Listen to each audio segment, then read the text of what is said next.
Биздин казак балдары жаман эмес, көп жагынан алганда кыйла жакшы. Аларда жеңүү үчүн жоокердин духу бар. Эгерде мурда машыктыруучу айлыктан айлыкка чейин жашаса, азыр кээ бир жеке клубдарды, топторду окутууга мүмкүнчүлүк алышкан. Бирок ал жеткиликтүүлүк маселеси да. Ушундай ыкма менен футбол кандайдыр бир элиталык спорттун түрү болуп калышы мүмкүн. Кедейлер үчүн спорт болгон футбол байлардын спортуна айланып бара жатат. Демек биз португалдарга футбол боюнча бир нерсе үйрөтө алабызбы? Дал ушул маселеде ооба. Бизге азыр төмөн жактан башаламандык орун алып турганда кесипкөй футболду иреттөөнүн кереги жок. Ал ушунчалык утулууга килиптер болчу стратегия экенин түшүндүңүз беле? Алтай Даумов, футбол менеджери. Ал УЕФА программасы боюнча Казакстанда биринчилерден болуп Европанын дипломун алган. Учурда өлкөбүз үчүн уникалдуу болгон Футлаб балдар футбол борборун жетектеп келет.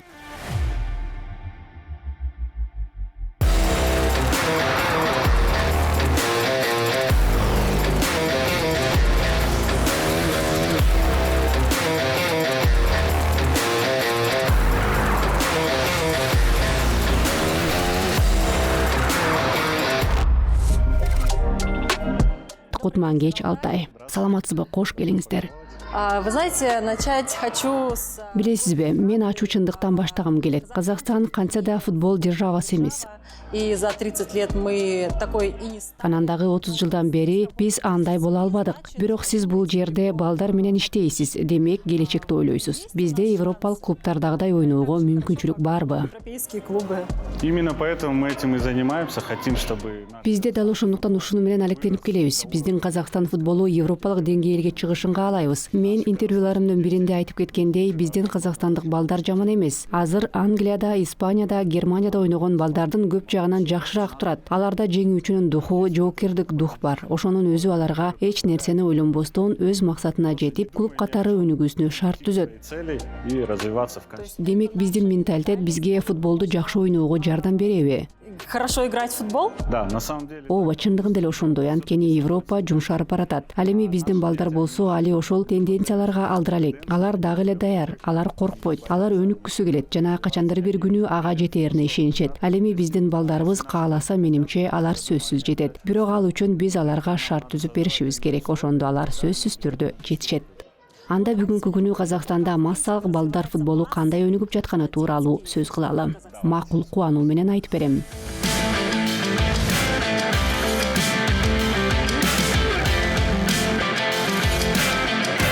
Мы сейчас наблюдаем... Алтай, азыр кичинекей балдардын машыгып жатканын көрүп жатабыз. Ал абдан кызыктуу. Аларда ушунчалык ынтызарлык бар. Аларга чындап жагып жатканы көрүнүп турат. Анан дагы алар кичинекей спортчулар эмес, чыныгы кесипкөй футболчулардай эле берилип ойноп жатышат. Футболисты. И в этой связи очень хочется с вами поговорить. Мына ошого байланыштуу мен сиздер менен балдар футболунда иш кандай жүрүп жатканы тууралуу сүйлөшкүм келет. Казакстандык улан кыздарда биз билгендей кыздар да ойноп жатышат. Өзүнүн сүйүктүү спорт түрү менен алектенүүгө мүмкүнчүлүктөрү барбы? Азыр иштер кандай болуп жатат? Своим любимым видом спорта. Как сейчас дела? На самом деле, вот последние годы... Негизинен акыркы жылдары Казакстанда балдар жана жаштар арасындагы футбол өсүп бара жатат. Жеке ишкерлердин эсебинен, мамлекеттин эсебинен, айрым бир субсидиялардын артынан. Бирок шарт жакшырууда. Футлаб сыяктуу жерлер өзүңүздөр байкагандай балдар футбол ойногону менен гана эмес, айланасындагы бүт атмосферадан ырахат алышат. Алар өздөрүн кесипкөй катары сезишет. Они уже чувствуют себя профессионалами, и вы правильно заметили. Сиз туура баамдадыңыз. Алар үчүн бул деңгээл дүйнөлүк чемпионат сыяктуу эле. Алар бул жерде сапаттуу газондо, көрүүчүлөрдүн алдында, ата-энелеринин көз алдында ойноп жатканын өзү эле ошондой сезим жаратат. Ошол эле учурда машыктыруучулар мыкты атмосфераны жана өнүгүү чөйрөсүн кынаатташууда. Ал дагы алардын оюнга болгон каалоосунун өнүгүшүнө өбөлгө түзөт. Анын артынан каалоо менен бирге чеберчилик да келет. Но мы с вами в Алматы. Бирок биз Алматыдабыз. Аймактарда абал кандай? Мисалы биздин кичи шаарларыбызда. Городочках. Да, к сожалению, в других городах ситуация... Ооба, тилекке каршы башка шаарларда инфраструктуранын абалы алда канча начар. Бирок азыр өлкө президенти дал ошол маселени артыкчылык катары койгонун билебиз. Алар чакан айылдарды, шаарларды, калктуу конуштарды өнүктүрүүдө. Ал эми мындай аянтчаларды бардык жерде 2 жылдын ичинде куруп беребиз деп убада кылышты. площадки. Ну, понятно, они не будут такие люксовые, наверное, но будут значительно... Албетте алар мынчалык люкс болбойт, балким бирок балдар үчүн шарттар бир топ жакшыртылып, баардыгына футбол ойноого мүмкүнчүлүк түзүлөт. Биз ойноп жүргөндө асфальт үстүндө ойночубуз. Бизде болсо жасалма чөптөр бар. Анда бул биз үчүн жомок эле. Азыр инвестиция, технология келип жатат. Деньги в инвестиции, технологии. Балдар менен атайын иштөө үчүн машыктыруучунун потенциалы кандай? Тренерский вопрос это, наверное... Машыктыруучу маселеси ал эң татаал маселелердин бири болсо керек. Бирок ошол эле учурда азыр жаш балдар арасында машыктыруучу болууга кызыгуу артып барат. Спорттун бул түрүндө акырындык менен акча пайда болуп жатат. Эгерде мурда машыктыруучу айлыктан айлыкка чейин жашаса, азыр кээ бир жеке клубдарды, топторду машыктыруу мүмкүнчүлүгү бар. Ал эми аздыр көптүр машыктыруучулар келип иштеп кетүү жөнүндө гана ойлонбогон деңгээлге чыгып калышты. Аларга чыгармачылыкты кынаттап, ойлоно башташты. Кандайдыр бир маселелерди ойлоп табышат жана кошумча машыгуудан өтүшөт. Бул маселеде УЕФА чоң роль ойнойт. Алар биздин балдарга машыктыруучуларды окутуу аркылуу өнүгүүгө жардам берүүдө. Башкача айтканда өздөрүнүн алдыңкы европалык ыкмаларын киргизүү жана казакстандык жаш адистерди даярдоо менен футболдун жалпы деңгээлин абдан жакшы деңгээлге көтөрүшүүдө. Они поднимают общий уровень футбола на очень хороший уровень. Я надеюсь. Вот как вы думаете, как это правильно должно работать? Вот смотрите, практически... Сиздин оюңузча ал кантип туура иштеши керек? Мына карасаңыз, дээрлик ар бир кесипкөй клубда мындайча айтканда балдар бөлүмдөрү, жаштар командалары бар. Это один вопрос, и это финансируется... Бул бир маселе. Жана ал көбүнчө мамлекеттик бюджеттен каржыланат. Өзгөчө аймак болсо. Особенно, да? Есть еще частные... Ошондой эле жеке клубдар жана жеке футбол мектептери бар. Как правильно так настроить этот механизм, чтобы... Натыйжада биздин улуттук курама командабыз туура тандалып, ошол бийиктикке жеткен, Казакстандын атынан чыккан же супер класстагы клубдарда биздин желектин астында ойногон балдардын куралышы үчүн механизмди кантип туура жолго сала алабыз. Или играет там в супер классных клубах, опять же под нашим флагом. Да. Вы очень классный вопрос задали. Вот представьте пирамиду. Ооба, сиз абдан сонун суроо бердиңиз. Пирамиданы элестеткиле. Анда пайдубалында массалык балдар жана жаштар футболу турат. Ал жерде балдар короодо ойнойт. Балким кандайдыр бир мектеп ийримдери, андан кийин жеке клубдардын өзүнчө катмарлары пайда болот. Жеке клубдар белгилүү бир жашка чейинки, айрым учурларда акимчиликтер тарабынан каржыланган мамлекеттик клубдарга караганда жакшыраак иш алып барышат. Эң жакшы көрүнүшү албетте ошол жеке клубдар 14-15 жаштагы кесипкөй командалар үчүн жакшы азык булагы болуусу. Андан кийин кесиптик клубдарга өткөрүп берүүсү. Анан 3-4 жылдын ичинде ошол оюнчуларды белгилүү бир деңгээлге жеткирип, чоңдор арасындагы футболдо өздөрүн көрсөтүүгө мүмкүндүк берүүсү жакшы болмок. Анан ушундай жол менен эгерде вертикалды туура канааттап алганда, анда убакыттын өтүшү менен деңгээлди да көтөрө алабыз. То можно повышать уровень со временем. Сиз алар мамлекеттик өспүрүмдөр спорт мектептерине караганда жакшыраак иш алып барышат деп айттыңыз. Аны менен эмне дегиңиз келип жатат? Чаще всего лучшая экипировка, больше зарплата у тренеров. Көбүнчө алардын жабдыктары жакшы, машыктыруучулардын айлыгы жогору, анткени ата-энелердин эсебинен жакшы шарттарды түзсө болот. Мамлекет ар бир баланы камсыздай албайт. Ошондуктан белгилүү бир этапка чейин, мен жогоруда айткандай, 14 жашка чейин ата-эне дал ошол өсүштү колго алганы жакшы. Анткени база 5 жаштан 10-11 жашка чейин түптөлөт. Мына ошол жерде мыкты машыктыруучу, мыкты талаалардын болушу, шаймандардын туура пайдаланышы, машыктыруучулар да ишине туура мамиле кылышы маанилүү. Использовался правильно, и тренеры грамотно подходили к своему вот. Но это же вопрос доступности. Бирок ал жеткиликтүүлүк маселеси да, таланттуу балдар да бар. Айрыкча биздин аймактарда алар абдан көп. Ушундай мамиле кылуунун артынан футбол канчалык деңгээлде элиталык спорттун бир түрү болуп калышы мүмкүн. Видом спорта при вот таком подходе. Да, сейчас происходит такая тенденция. Азыр ушундай тенденция жүрүп жатат. Штаттарда да, Европада да футбол кедейлер үчүн спорттон байлар үчүн спортко айланып баратат.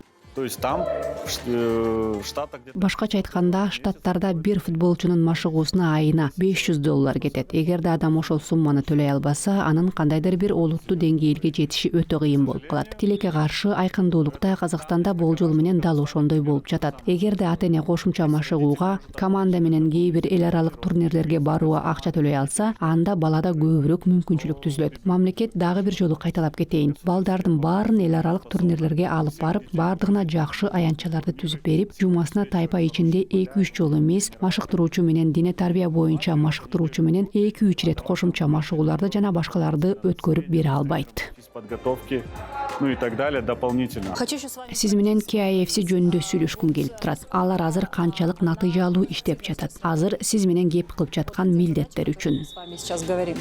Мы когда в 2018 году открывали команду, Биз 2018 жылы команданы ачканда Европаны көбүрөөк карадык. Ал эми биздин концепцияда ар бир балага өзүнчө долбоор, бала көңүл ачсын деп бул жерге келип, ал өзүн ыңгайлуу сезе тургандай өнүгүп өсүшүнө шарт түзүп берип, ошол эле учурда алардын алдына кесипкөй футболчу болуу милдетин койгон эмеспиз. футболистами. Мы хотели, чтобы они поступали куда-то в те же штаты, допустим, по какому-то... Биз алардын ошол эле шаарларга, мисалы кандайдыр бир спорттук грантка кошуп барышкан. Ал жака окуусунга аладык. Ал эми футбол алар үчүн кандайдыр бир максатына жетүү үчүн курал эле болушу керек. Дагы бир нерсени, алар бир жака барып иштеп, футболду болсо жөн гана көңүл ачуу үчүн ойной алышмак. Институтта да ушундай. Биз алардын алдына кандай гана баада болбосун, кесипкөй болуу милдетин койгон эмеспиз. Анткени Казакстанда кесипкөй футболчунун жолу жок эле дегенде учурда өтө татаал, көптөр умтулган жерге саналуу гана адамдар жетет. Туда, куда вот многие стремятся. Көйгөй эмнеде? Проблема в том, что очень много детей на этапе от 15-16 лет выпадает, потому что полей нет элементарно, которые они могут... Көйгөй көптөгөн балдар 15-16 жашта окуудан чыгып кетүүсүндө. Анткени алар 11ге 11 болуп ойной турган талаалар жок. Анан алар 18-19 жашка чыкканда чоңдордой ойнош керек. Аларга мүмкүнчүлүк берилбейт. Анткени алардын ордун көбүнчө тажрыйбалуу балдар же легионерлер ээлеп алышкан. Алар болсо камдат. Скамейкага 25 жашка чыкканга чейин олтурушат. Ал эми европалык атаандаштары ошол учурда алар мыкты футболчулар болуп чыгышат. Бизде негизинен жаш футболчуларга болгон ишенбөөчүлүк бар. Ошол биздин футболдо пайда болгон эң негизги көйгөйлөрдүн бири. Проблем, которые вообще возникают в нашем футболе. Демек маселе башынан эле инфраструктурада болуп жатабы. Вот на этапе где-то вот 15-16. Адегенде 15-16 жашка чыккандагы баскычта чоң футболго өтүп жатканда бир топ адамдар четтетилет. Анан ошол ийгө тегирмени өтүп, андан ары кадамдар таштаганда жөн эле ойноого шарт бербеген тоскоолдуктарга туш болушат. Клубтар, анткени клубтарда натыйжаны талап кылышат. Аларга силер жутушуңар керек деп айтышат. Бизде жаштар үчүн мүмкүнчүлүктөр абдан аз. Бирок тенденция бактыга жараша акырындык менен жаштарды киргизе баштаганга бара жатат. Мына ошол абдан жагымдуу болууда. Подпускать, и это очень радует.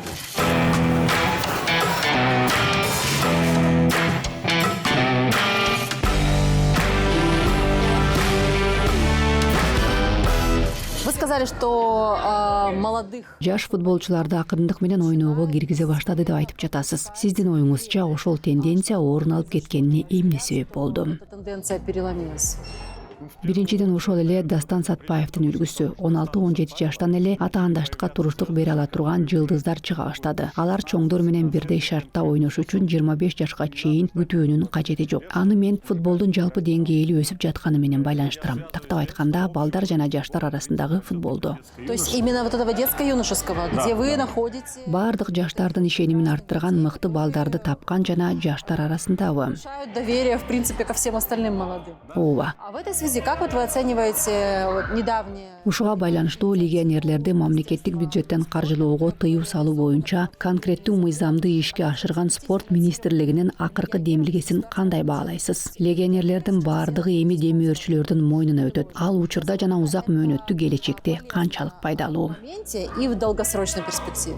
На самом деле, если... Чындыгында эгер сиз ресурстарды туура пайдаланып, ал маселеге туура мамиле кылса, ал абдан сонун демилге болуп, баары туура өнүгө тургандай кылып жасоого болот. Акырында биз футболдун жалпы деңгээлин көтөрө алабыз. Убакыттын өтүшү менен бул жерде деле маселе легионерлерди каржылоодо эмес, клубтарды үйрөтүп, клубтарды акча табууга мажбурласаңыз болот. Алар акча тапканды үйрөнүп, ошол легионерлерге акча төлөп бергендей кылып, аларга легионерлерди алууга таптакыр тыюу салбагыла. Аларга акча тап, демиөрчү тап, билет сат, ошол эле мечти сат деп айткыла. Акыры футболчулардын өзүн саткыла. Анан ошол акчага 2-3 эсе чет элдикти алгыла. Убакыттын өтүшү менен аларды да сатсаңар болот. Башкача айтканда, футбол индустриясын башкача түрдө баштоого болот дегенди билдирет.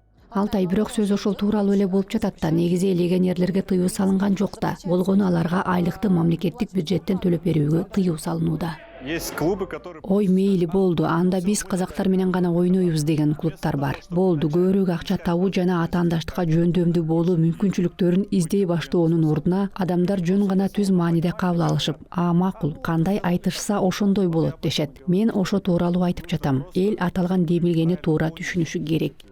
Сиздин оюңузча эмне үчүн андай болуп жатат? Сиз азыр айтып жаткан нерселер айкын кейстерби? Какой клуб и какие клубы. Алар айкын кейстер. Мен кайсы клуб, кайсыл клубтар экенин айтпай эле коеюн. Ал айкын кейстер. Анткени өлкөдөгү футболдун менеджментинин жалпы деңгээли тилекке каршы клубтар айрым каражаттарды өздөштүрүү менен чектелбестен өзүн өзү актап, өнүгүп, өлүгүүнү ойлой тургандай деңгээлге жете элек. Азыр кандай болуп жатат? Аларга мисалы шарттуу алсак 1 миллиард 200 түштү дейли. Областтык бюджеттен. Ооба, алар ошол 1 миллиард 200 сарпташты. Келерки жылы да так ошондой сумманы алышат. Болду. Келерки жылы кантип акча табам, эмдиги жылы акчага ээ болуш үчүн эмне кылыш керек деп ойлонушпайт. Алар үчүн жөн гана бар болуу укугу боюнча жалгыз алар гана бар экени, баары бир аларга бул акча берилерин билишет. Анда кайсынысы туура болот? Чтобы они начали зарабатывать. То есть со временем, возможно, даже сокращать. Туура жагы алар иштеп баштаганы. Убакыттын өтүшү менен мамлекеттик дотацияларды азайтуу, башка чараларды көрүп, клубтар дүйнөлүк карасаңар, футбол тармагында акча табуу керек деп ойлоно башташы зарыл. Эмне себептен? Казакстанда андай иштеши керек. Дүйнөдө орун алган ошол эле схема боюнча, ошол эле механизмдер боюнча. Тем же механизмом, который есть в мире. Ну вот давайте сейчас возьмем. Макул, анда азыр шарттуу негизде аймактык клубту алалы. Анда плюс же минустары бар. Мисалы, азыр ойноп жаткан 3-4 легионери бар дейли. Аларга мындан ары мамлекеттик бюджеттен айлык акы төлөнбөйт, а башка каржылоо булактар да жок. А других источников? Демек алар ошол легионерлер менен иштешпей калышат. Андан улам акча каражаты бошоп чыгат. Не работают, да? Сиздин оюңузча ошол каражаттарды кайсы жакка багыттоо туурарак болот? Править, на ваш взгляд. Адаттагыдай эле балдар жана өспүрүмдөр футболуна.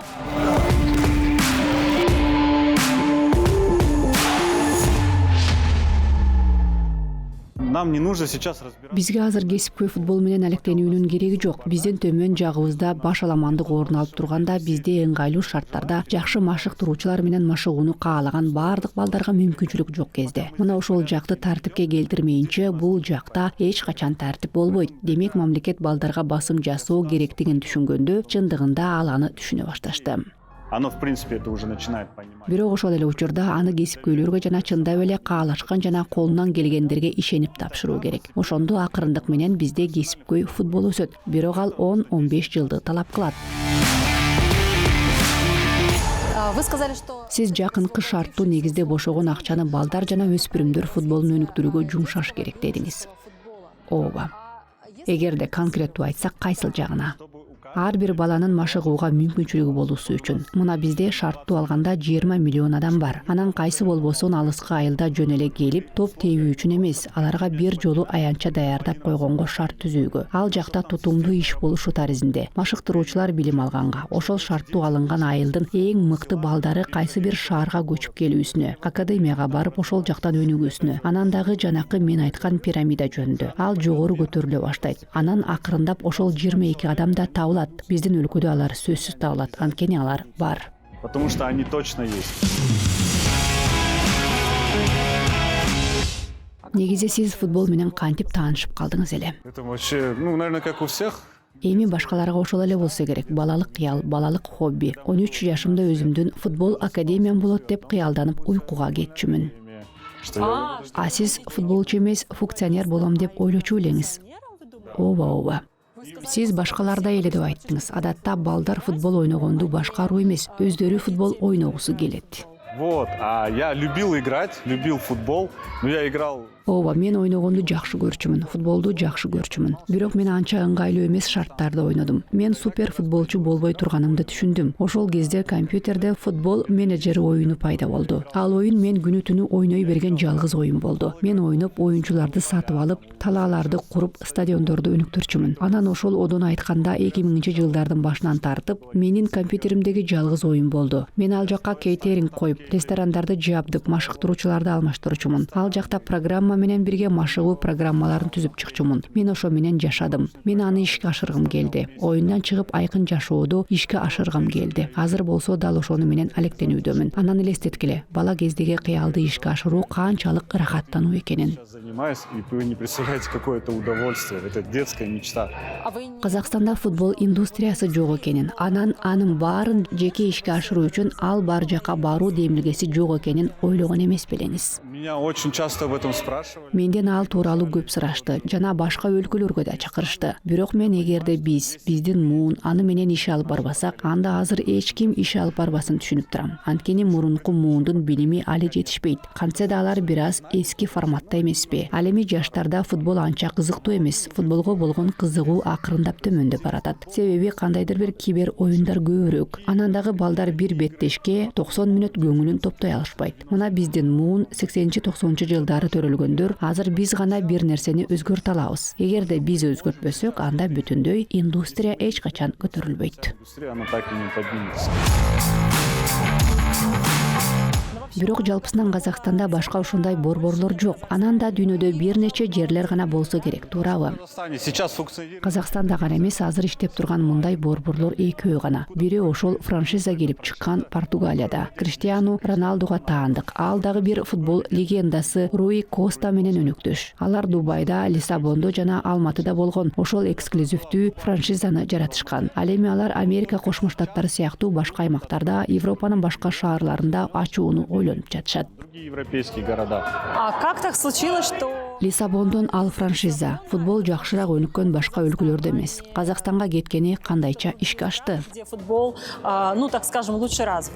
Мы стали, наверное, самыми расторопными. Биз балким эң эффективдүү болуп калганбыз. Анткени негиздөөчүлөр бул маселени талкуулаганда, аны абдан көп убакытка бир жерде курууга болот эле. Алар жакшы локацияны таап, баардыгын тез эле уюштуруп, баарынан мурда ишке киргизишти. Мен аны чоң плюс деп эсептейм. Анткени ким аны тезирээк жасаса, бизнес үчүн жана негизи анын баарын өнүктүрүү үчүн ошончолук жакшы болот. А в чем эта франшиза? Ошол франшиза эмнеден турат? Ооба, биз бул жерде талаа бар экенин, баардыгы жакшы уюштурулганын көрүп жатабыз. Мына электрондук тренажерлор же кандай айтсам, франшиза ошондогу же эмнеде? Там франшиза или в чем? Франшиза в основном это... Франшиза негизинен тренажерлордон, станциялардан турат. Ал эми футбол менен академия, ал биздин ноу-хаус десек болот. Анткени биз алардын жөн гана оюн-зок паркына гана келгендей эмес. Бир эле учурда футбол талаасында өз чеберчиликтерин курчутсун дедик. Азыртадан эле чоң футбол аянтчасына көчүү мерчемдерибиз бар. Ошондо жанакы циклды береги пирамидадагы бириктирип кете алабыз. Эң кичинекей балдардан тартып кесипкөй балдарга чейин бириктирип кете алабыз. Но это уже... Бирок ал Астанада болушу мүмкүнбү? Астанада болушу мүмкүн. Бул жерде ооба, бирок Казакстандын ар бир шаарында, чоң шаарында ушуга окшош нерсе болсо сонун болмок. А как держатели франшизы отнеслись? Сиз бул жерде жаш футболчулар үчүн шарттуу оюн-зок парктарынан тышкары толук кандуу машыгуу борборун, балдарды футбол ойноого үйрөтүп, алардан кесипкөй футболчуларды тарбиялаган академияны ачып жатканыңызды франшиза ээлери кандай кабыл алышты? Выращивать из них профессиональных футболистов. Они тоже... Алар да ошол тууралуу ойлонушкан. Азыр биз алар менен бирге ошол усулдарды дагы өнүктүрүүнү мерчемдеп жатабыз. Алардын ар бир борборунда ушундай футбол академиясы болсун деген таризде. Биздин ыкмабыздын негизинде башка баардык борборлорго, франчайзингтерге да сунуш кылышты. Биздин Казакстандын спорт мүдүрүбүз иштеп чыккан машыгуу ыкмасын сунушташты. Азыр чында ошол маселени талкуулап жатабыз. Ишке ашып кетүүсүн каалайт элек. Обсуждаем и хотим, чтобы это действительно реализовалось. Демек биз португалдарга футбол боюнча бир нерсе үйрөтө алабызбы?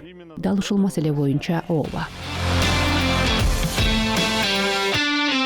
Чындап эле Казакстанда балдар арасында футболдун популярдуулугу төмөндөп бара жатабы? Общемировая тенденция. Ал негизинен дүйнөлүк тенденция, ооба. Олтуруп көңүл топтош керек болгон спорттун кайсы гана түрү болбосун, алар береги, TikTok, ар кандай 2-5 мүнөттүк роликтер менен көндүрүшөт. Анан алар биз футбол көрүп, телефон же башка нерсеге алаксыбай олтургандай 90 мүнөткө чейин отура алышпайт. Көптөр бир эле учурда футбол көрүп, Инстаграмды барактайт же ушул сыяктуу.